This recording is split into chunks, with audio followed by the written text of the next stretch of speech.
मूल के रूपांतरण। देखिए क्या लिख रहा है, कुछ पादपों की मूल पानी तथा खनिज लवण के अवशोषण तथा संवहन के अतिरिक्त अन्य कार्य करने के लिए अपने आकार व संरचना में रूपांतरण कर लेती है। हमने यही तो बात की कि पादप की जो मूल है, जो जड़ है, उनका काम क्या है? खनिज अवशोषित करना, लवण अवशोषित करना। लेकिन इनके अलावा भी वो बहुत सारे काम करने के लिए अपनी संरचनाओं में परिवर्तन कर लेते हैं। वो कौन कौन से काम करते हैं, आइए जरा एक एक करके देखते हैं। जैसे क्या बोल रहे हैं? बोल रहे हैं कि वो भोजन संचय करने के लिए, पहला, जड़ों के अंदर जो परिवर्तन हो रहा है वो किसके लिए?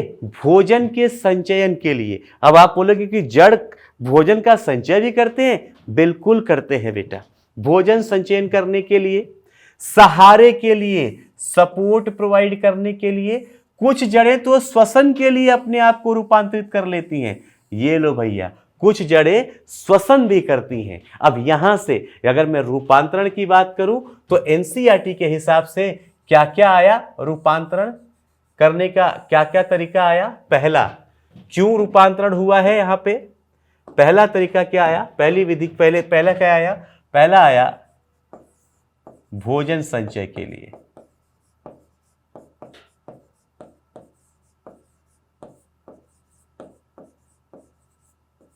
क्यों हुआ रूपांतरण? भोजन संचय के लिए। दूसरा क्यों हुआ?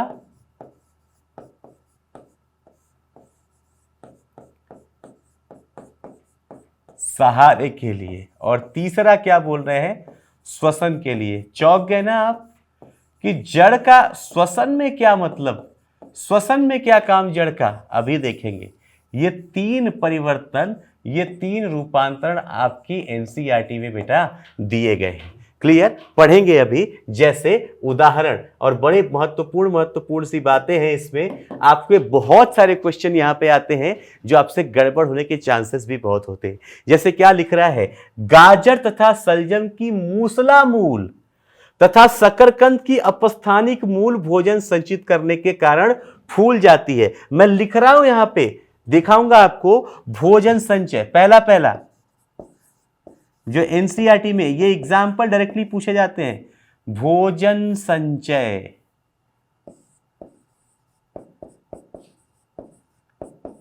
जो भोजन संचय करने के लिए रूपांतरण हुआ है, वहां पे दो चीजें हैं। एक हुआ है मूसला जड़ का, और एक हुआ है अपस्थानिक जड़ का।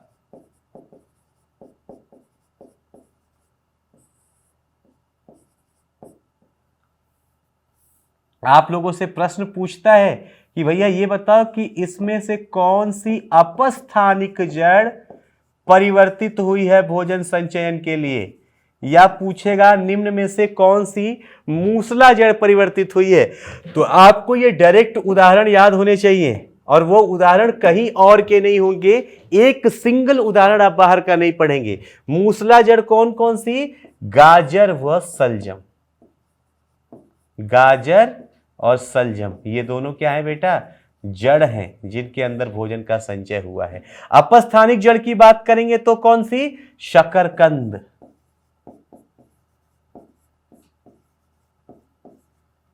शकरकंद, ये वाला हिस्सा, पहला हिस्सा हमारा यहां से पूरा हो रहा है, ये कंप्लीट हुआ। फिर भी जाते जाते इसने सवाल पूछा है, क्या आप इसी प्रकार के कुछ अन्य उदाहरण दे सकते हैं? क्या कुछ और जड़ें आप बता सकते हैं जहां पे भोजन का संचय होता है? तो हमने गाजर की बात कर ली, मूली की बात कर सकते हैं, रेडिश, है ना। बहुत सारे उदाहरण हैं, ये उदाहरण आपको लेके फंसना नहीं है। क्या आपको कभी देखकर आश्चर्य हुआ है? अब ये कुछ और चीजें हो रही हैं सहारा प्रदान करने वाली, है ना। दूसरा, अब हम लोग दूसरे कैटेगरी में आ गए हैं जहां पे हम क्या बात कर रहे हैं? सहारा प्रदान करना। हमने दो चीजें पढ़ी। भोजन संचय हेतु पहला हमने डील कर लिया, ये लो खत्म। अब हम क्या पढ़ रहे हैं? सहारे के लिए। जरा आओ, दूसरा सहारे के लिए। सहारे के लिए जब आप बात करते हैं कि जड़ें सहारे के लिए खुद को परिवर्तित कर लेती हैं, तो इसका सबसे बड़ा उदाहरण है बरगद का पेड़। बरगद का पेड़ बेटा, उसकी आयु बहुत ज्यादा होती है, 300 साल 400 साल तक वो जीवित रह सकता है। तो जो बरगद का पेड़ होता है ना, वो पेड़ बढ़ते बढ़ते बढ़ते बढ़ते, क्योंकि पादपों के अंदर निरंतर वृद्धि होती है, हमने पढ़ रखा है, उसका जो आकार है वो बहुत बड़ा हो जाता है, वो बहुत ज्यादा भारी, बहुत ज्यादा विशाल हो जाता है। और इतना विशाल, इतना भारी कि वो पेड़ अपनी खुद की शाखाओं को वो पकड़ नहीं सकता, क्योंकि वो बहुत लंबी चौड़ी भारी होके दूर तक फैल जाती है। इसलिए बरगद के पेड़ में क्या होता है कि बरगद की पेड़ की जो शाखाएं होती हैं, एक तो हो गया ये वाला मूल, एक तो ये जड़ हो गई, यस और नो, नीचे बरगद की शाखाओं को, ये जो शाखाएं हैं, इन शाखाओं को सपोर्ट करने के लिए इन शाखाओं से अलग से मूल जैसी संरचना निकलती है और आके ये जमीन पे चिपक जाती है ऐसे, ताकि ये शाखा यहां पे टिकी रहे। ऐसी हम बोलते हैं, ऐसा लगता है पिलर लटका हुआ है ना, जैसे हमारा हाथ है, यहां से कोई डंडा लगा दे कि हाथ नीचे ना जाए, इस तरीके से। ऐसे ये बरगद की शाखा है, इस तरीके से यहाँ पे बरगद के पेड़ों में ऐसी शाखाएं लगी होती हैं सहारे के लिए। एनसीईआरटी में दिया है और बड़ा बढ़िया इस पे खूब सवाल बने हैं नीट पे, आप लोग सॉल्व करेंगे, पेपर देखेंगे क्या लिखा है। क्या आपको कभी देखकर आश्चर्य हुआ है कि बरगद से लटकती हुई संरचनाएं क्या उसे सहारा देती हैं? इन्हें सहारा देने वाली या प्रॉप रूट कहते हैं। बस यही, बरगद के अंदर प्रॉप रूट एक और है, थोड़ा सा और पढ़ेंगे आगे। यहां पे सहारा देने के लिए जो पहला मॉडिफिकेशन मिला, क्या मिला बेटा? सहारा देने वाली जड़ों में पहला बरगद में क्या है? Prop root. चलो भैया, हिंदी में भी यही बोल रहे हैं, कुछ और नाम नहीं है ना, प्रॉप रूट बोल रहे हैं, प्रॉप रूट ना। हम लोग इंग्लिश में कैसे लिख देते हैं इसको?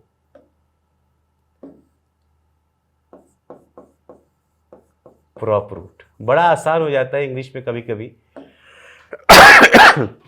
मैंने क्या बोला? ये पिलर के जैसे, P for prop, P for pillar, pillar के जैसे रूट कहां पाए जाएंगे, या इनको क्या बोलेंगे? Prop root. कहां पाएंगे? बरगद में। काम खत्म। यहां पे जरा आना, दूसरी स्ट्रक्चर रचना की बात करेंगे। बात करेंगे अब हम घास के अंदर, ग्रॉस एंड मॉन्स्टेरा के अंदर, गन्ने के अंदर, सॉरी गन्ना बोल रहे हैं, मक्के के अंदर और गन्ने के अंदर। हाँ, ये रहा। इसी प्रकार मक्का तथा गन्ने में भी सहारा देने वाली मूल तने की निचली गांठों से निकलती है तथा इसे अवस्तंभ मूल कहते हैं। इसे क्या कहते हैं? अवस्तंभ मूल। इसे अवस्तंभ मूल कहते हैं। ये क्या है जरा देखो, कभी आपने गन्ने का खेत देखा है बेटा? गन्ने का पेड़,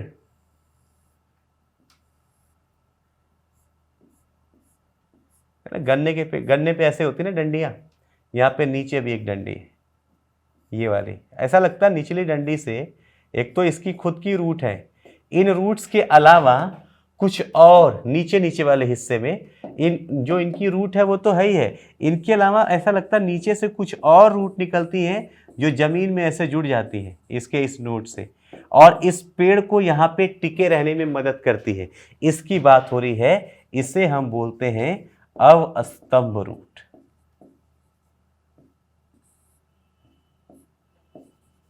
अवस्तंभ जड़ या अवस्तंभ मूल कहते हैं। स्टिल्ट रूट बोलते हैं इसको। क्या बोलते हैं? स्टिल्ट रूट। इसे प्रॉप रूट बोला, इसे बोलते हैं हम लोग बेटा स्टिल्ट रूट। हिंदी में आ जाए फटाफट देख ले। सहारा देने में जो दूसरी वैरायटी है वो कहां पे?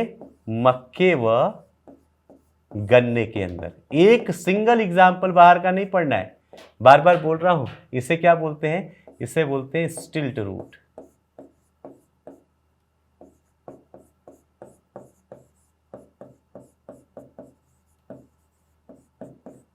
ये हिंदी में क्या बोल रहे हैं आप? इसे आप बोल रहे हैं अवस्तंभ मूल। क्लियर बच्चे? NCERT Hindi properly. तो सहारा देने वाला भी हमने दूसरा वैरायटी भी क्या कर लिया? कवर कर लिया बड़े आराम से। बरगद की बात कर ली और अवस्तंभ जड़ देख लिया हमने कहां पे? मक्के व गन्ने के पौधे में। मक्के व गन्ने में हमने क्या देख लिया, अवस्तंभ रूट देख लिया। अब तीसरी चीज बच गई है, तीसरी चीज बच गई है श्वसन वाली, ना तीसरी चीज बच गई है श्वसन वाली। यहाँ पे जगह नहीं बन रही, फिर मैं एक जगह लेके बना देता हूँ खुद ही। जब आप बात करते हैं तीसरा मॉडिफिकेशन, जब आप किसकी बात कर रहे हैं, श्वसन के लिए।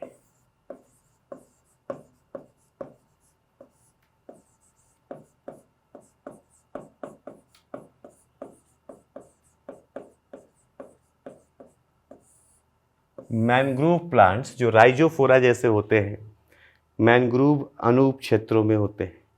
हम में अनूप क्षेत्र, हिंदी थोड़ा सा है ऐसा, चलो ठीक है। इसमें श्वसन वाली बात, यहाँ पे एक चीज बहुत बढ़िया सा है। सबसे पहले तो ये पढ़ लो कि ये कौन से पादप में पाया जाता है, ये खुद ही सवाल है, राइजोफोरा।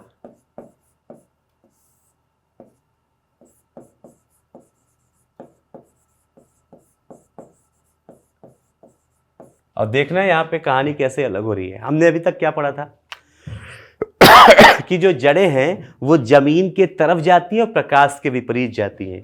ये राइजोफोरा जो है ना, ये पाए जाते हैं मैनग्रोव प्लेसेस पे,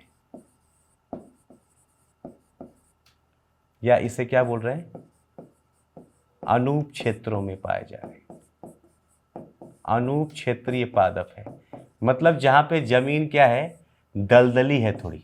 जमीन क्या है, दलदली। एक हमारी खेतों की जमीन होती है जहाँ पे हम खेती करते हैं, वहाँ पे आपने देखा है खेतों में बीज डालने से पहले हल चलाते हैं, यानी बोलते हैं ना खेत को जोता जा रहा है, प्लॉइंग करते हैं। हल चलाने से क्या होता है कि जो जमीन की ऊपरी सतह होती है ये टूट जाती है, जिससे वो हवादार हो जाती है, अंदर तक हवा जाती है। वहां पे जब भी आप बीज डालते हैं उसको हवा मिलती है। लेकिन यहाँ पे जो अनूप क्षेत्रीय या दलदली है जमीन,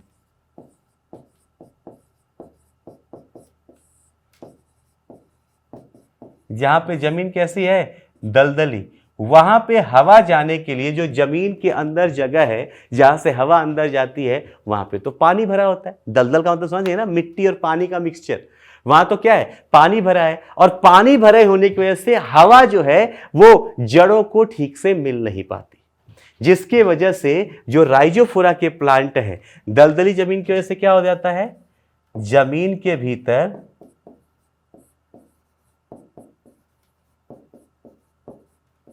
अवायवीय परिस्थितियां बनने लगती हैं।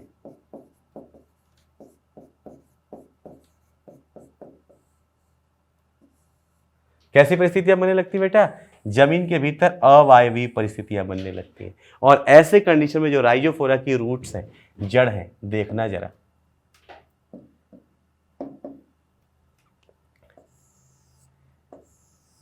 ये है मेन राइजोफोरा, है ना, ये यहाँ पे प्लांट है राइजोफोरा का।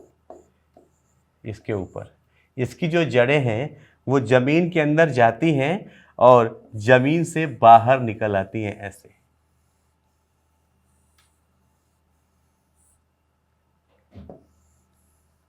उस दलदली जमीन से बाहर इसकी जड़ें ऐसे निकल आती हैं। ये जो जड़ें बाहर निकली हैं, हमने पढ़ा था कि जड़ें क्या हैं, जमीन के अंदर जा रही हैं और प्रकाश से विपरीत। यहां पे क्या है, प्रकाश के तरफ,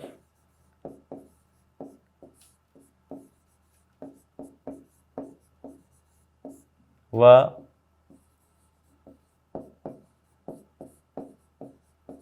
भूमि से विपरीत, मतलब जड़ें उनका जो मेन नेचर है, मेन लक्षण है, उसके उल्टा काम करने लगती हैं। क्यों, इनके ऊपर पाए जाते हैं वायुकोश, यहाँ पे, जिनमें हवा लेके ये जड़ों को अंदर अंदर ही इस पौधे को हवा देती है। इसे बोलते हैं हम न्यूमेटोफोर्स,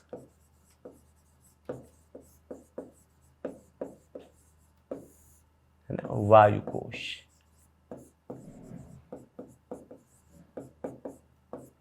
इस वायुकोश में हवा लेके ये पादपों को देती है। श्वसन के लिए ये मॉडिफिकेशन है, आपको ये डायग्राम एनसीईआरटी में मिलता है।